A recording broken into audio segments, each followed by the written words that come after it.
خارجی دہشت گرد نے فتنہ خوارج کی حقیقت بیان کر دی۔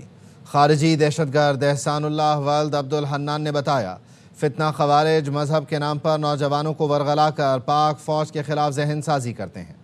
کمانڈر بدری، کمانڈر مشتاق، کمانڈر گرینیڈ اور اسلام الدین کے لیے 3 سال سہولت کاری کی۔ خارجی دہشت گرد نے اعتراف کیا بختر بند گاڑی اور تتور میں پولیس اسٹیشن پر حملے سمیت مختلف کارروائیاں کی۔ کئی خارجی کمانڈر ذاتی مفاد کے لیے نوجوانوں کو جرائم کی طرف دھکیلتے ہیں۔ پاک فوج کو بدنام کرنے والے خوارج خود کافر اور مرتد ہیں۔ میجر جنرل ریٹائرڈ زاہد محمود صاحب نے ہمیں جوائن کیا، ان کو شامل گفتگو کرتے ہیں۔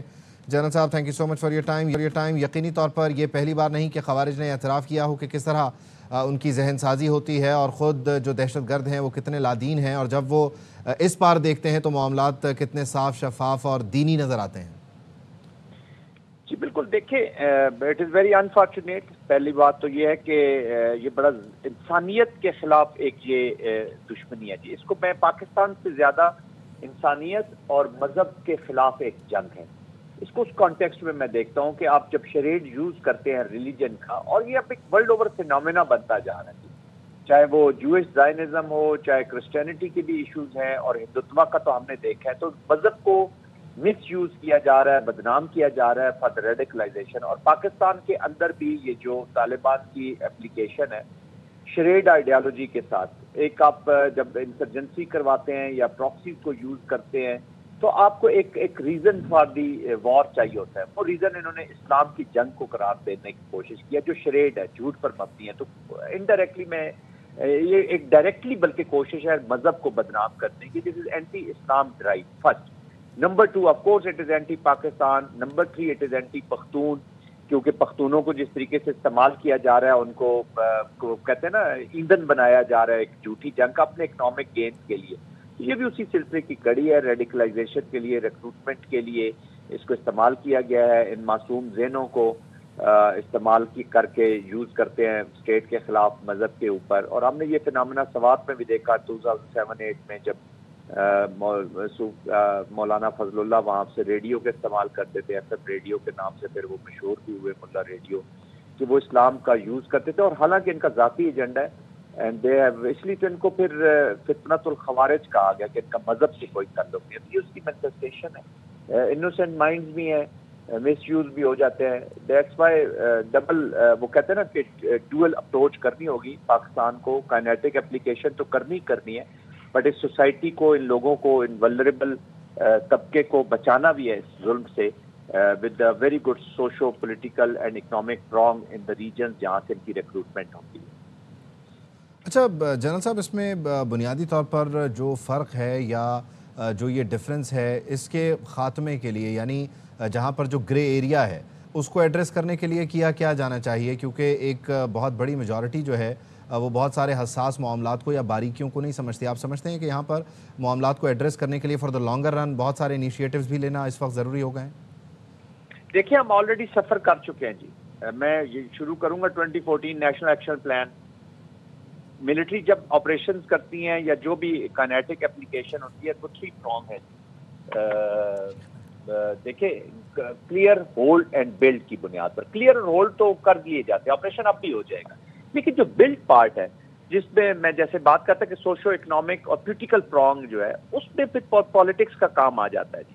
تو یہ جو صوبائی حکومتیں ہیں اور ہماری فیڈرل حکومت ہے، ان کو مل بیٹھ کر یہ پالیسی اپنانی ہوگی اینڈ سیریسلی اپنانی ہوگی، اور اسپیشلی مین توجہ دینی ہوگی جو ابھی آپ نے مرجر کی ہیں جی جن ریجنز کے پاکستان کے اندر۔ پھر افغانستان کے اندر جو سوشو پولیٹیکل ڈیولپمنٹ ہونی ہے، اب ہم صرف اینٹی ٹیررزم پہ تو بات کر رہے ہیں کہ جو افغانستان کی سوائل یوز ہو رہی ہے ٹیررزم کے بیچ میں، لیکن ہمیں انٹرنیشنل کمیونٹی پہ ایک all inclusive government for the people of Afghanistan, government for the socio economic agenda of Afghanistan. یقینی طور پر اس ایجنڈا کے خاتمے کے لیے چاروں طرف سے کوششیں کرنا ہوں گی۔ بہت شکریہ جنرل صاحب۔ علامہ طاہر اشرفی صاحب نے ہمیں جوائن کیا، ان کو شامل گفتگو کرتے ہیں۔ علامہ صاحب، بہت شکریہ آپ کے وقت کا۔ یہ جو خارجی دہشت گرد ہیں یہ پہلے بھی کئی بار یہ بتا چکے کہ مذہب کے نام پر ہماری برین واشنگ ہوتی ہے، اور اس کے بعد جب ہم پاکستانی فوج کو دیکھتے ہیں تو حقیقی مسلمان تو یہ ہیں، 5 وقت کے نمازی یہ ہیں، دوسری طرف تو کافر اور مرتد ہیں۔ بسم اللہ الرحمن الرحیم، نحمدہ ونصلی ونسلم علی رسولہ الکریم۔ دیکھیے، سب سے پہلی بات تو یہ ہے کہ پاکستان کی فوج جو ہے اس کا ماٹو کیا ہے؟ ایمان، تقوی، جہاد فی سبیل اللہ۔ کیا کبھی کسی ماں نے آنسو بہائے ہیں جب اس کا بیٹا شہید ہو کے آیا ہے؟ ہماری مائیں بچوں کو جب فوج میں روانہ کرتی ہیں تو شہادت کی دعا دے کے کرتی ہیں۔ یہ اعزاز ہے پاکستان کی فوج کا، اور اللہ نے یہ اعزاز پاکستان کی فوج کو دیا کہ آج خدام الحرمین کے ساتھ جنود الحرمین آپ کی فوج ہے۔ یہ جو برین واشنگ ہے یا معصوم بچوں کو، خود میرے اوپر جس شخص نے بچے نے خودکش حملے کے لیے بھیجا گیا تھا، 13 سال کا بچہ تھا، اور میں نے اس سے پوچھا کہ میرا کیا جرم ہے؟ اس نے کہا تم اسلام دشمن ہے۔ میں نے کہا کیا اسلام دشمنی کی ہے؟ اس نے کہا یہ ہم کو نہیں پتا، یہ جس نے ہم کو بھیجا اس نے بتایا۔ تو یہ خارجی فتنہ جو ہے یہ آج کی بات نہیں ہے۔ ایک تو ان کے بارے میں اللہ کے نبی صلی اللہ علیہ وسلم نے جو روایات میں ہمیں بتا دیا ہے تو ہمیں اس کو عام کرنا چاہیے۔ اس میں میڈیا کی بہت بڑی ذمہ داری ہے، ریاست کی بھی ذمہ داری ہے، علماء کی بھی ذمہ داری ہے کہ وہ اپنے نوجوانوں کو بتائیں کہ جو لوگ دین اسلام کا نام لے کر بے گناہوں کو قتل کرتے ہیں، مسجدوں کے اندر نمازیوں کو مارتے ہیں، پارکوں کے اندر بچوں کو شہید کرتے ہیں، بازاروں میں، ریسٹورنٹوں میں، پاک فوج پہ، سلامتی کے اداروں پہ حملہ کرتے ہیں، ان کا اسلام سے کیا تعلق ہے؟ دو لوگ کبھی جنت کا منہ نہیں دیکھیں گے، ایک وہ، یہ قرآن کا حکم میں بتا رہا ہوں، ایک وہ جس نے اللہ کے ساتھ شرک کیا، اور ایک وہ جس نے کسی مومن کو قتل کیا۔ اب مجھے آپ بتائیے کہ یہ کیسے مسلمان ہو سکتے ہیں؟ سیدنا علی کرم اللہ وجہ پہ جو حملہ آور تھا، اس نے سیدنا علی کو معاذ اللہ ثم معاذ اللہ یہ کہا تھا کہ میں تم سے بہتر مسلمان ہوں۔ یہ وہی لوگ ہیں، یہ انہی کے یہ سیدنا علی کے ماننے والے نہیں ہیں، یہ ان قاتلوں کے ماننے والے ہیں۔ سیدنا عثمان غنی رضی اللہ تعالیٰ عنہ ذی النورین، اللہ کے نبی صلی اللہ علیہ وسلم نے جن کو اس دنیا میں جنت کی بشارت دے دی، جن کا اسلام جو ہے اور مسلمان جو ہیں ان پر جن کے احسانات کا اللہ کے نبی صلی اللہ علیہ وسلم ذکر کرتے تھے، جب ان کے گھر کا گھیراؤ کیا گیا اور ان کو شہید کیا گیا تو انہوں نے بھی کہا کہ ہم تو مسلمان ہیں۔ ان کا اسلام سے کوئی تعلق نہیں ہے۔ اسلام کے ساتھ سب سے بڑا ظلم یہ ہے کہ بے گناہوں کے قتل کو اسلام سے جوڑ دیا جائے۔ سب سے بڑی دہشت گردی دنیا میں یہ ہے کہ اسلام کے ساتھ دہشت گردی کو جوڑ دیا جائے۔